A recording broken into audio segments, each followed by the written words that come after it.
আর কত যুদ্ধ, আর কত তর্ক, আর কত বিতর্ক, আর কত ছোট করা।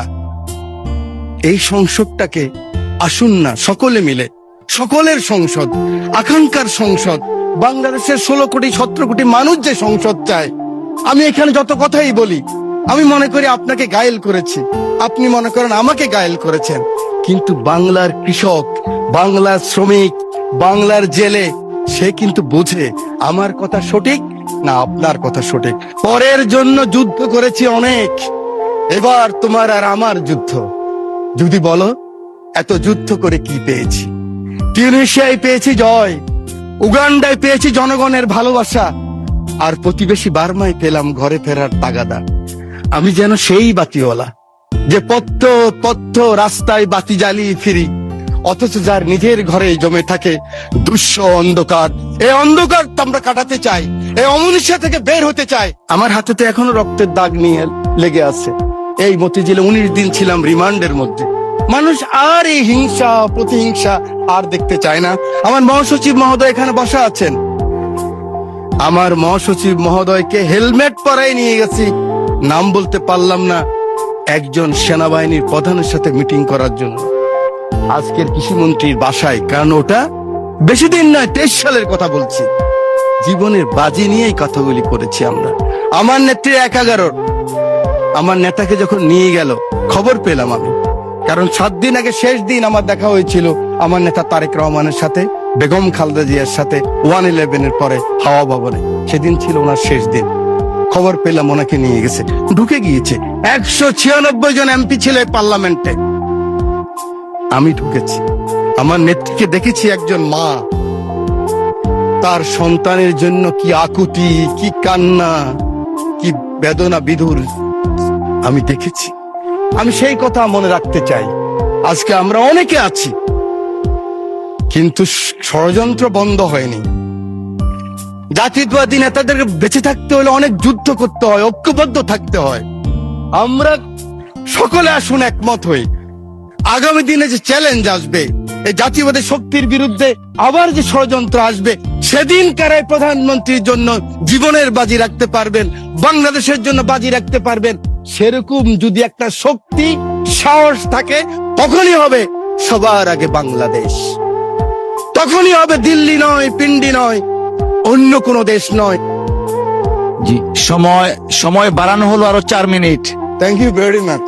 You are very welcome. Thank you very much. আমি আপনাকে ধন্যবাদ জানাই। আমার সংসদ নেতা, আমি ওনাকে হসপিটালও দেখেছি। একজন মানুষ তার কর্মীকে কত ভালোবাসলে, আমি অ্যাপ্রন পরে গিয়েছি, মাস্ক লাগাই গিয়েছি। আমি এমপি ছিলাম, দেখে চিনে নেয়। সেই ছবি আপনারা দেখেন, কিন্তু মাথার মধ্যে ব্যান্ডেজ লাগানো।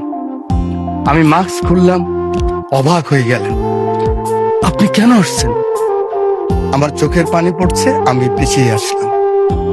আমি বলতে চাই, এই চ্যালেঞ্জ আবার আসবে। ষড়যন্ত্র বন্ধ হয় নাই।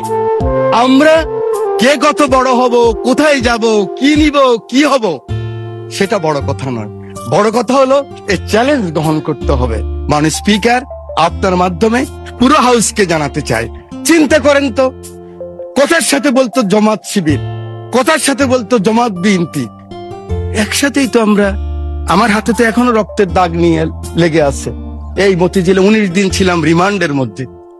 কেন আমরা ছোট করার চেষ্টা করতেছি? আমি বিশ্বাস করি আমার নেতা ছুটে গেলেন একটু আগে, আমার সেই ভাই এখন আছেন।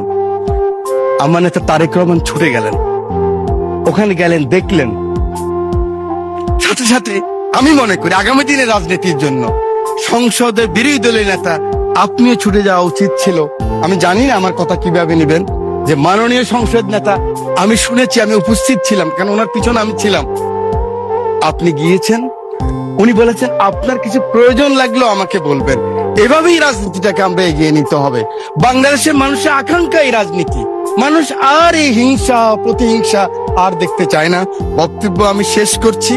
যাওয়ার আগে, দ্বিতীয় বিশ্বযুদ্ধের একজন সৈনিক, আমরা জানেন আমরা কিন্তু উইলস্টন যে চার্চিলের পক্ষে, মিত্রশক্তির পক্ষে যুদ্ধ করেছিলাম। এবং আমরা কিন্তু বাঙালিরা সবসময় এরকম ছিলাম। আমরা মুঘলের বিরুদ্ধে ঈসা খাঁ যুদ্ধ করেছে, ফরাজি আন্দোলন, ফকিরি আন্দোলন, এগুলো তো আমরাই করেছি। ইলামিত্রের আন্দোলন আমরাই করেছি, তিতুমিরের বাঁশের কিল্লা আমরাই করেছি।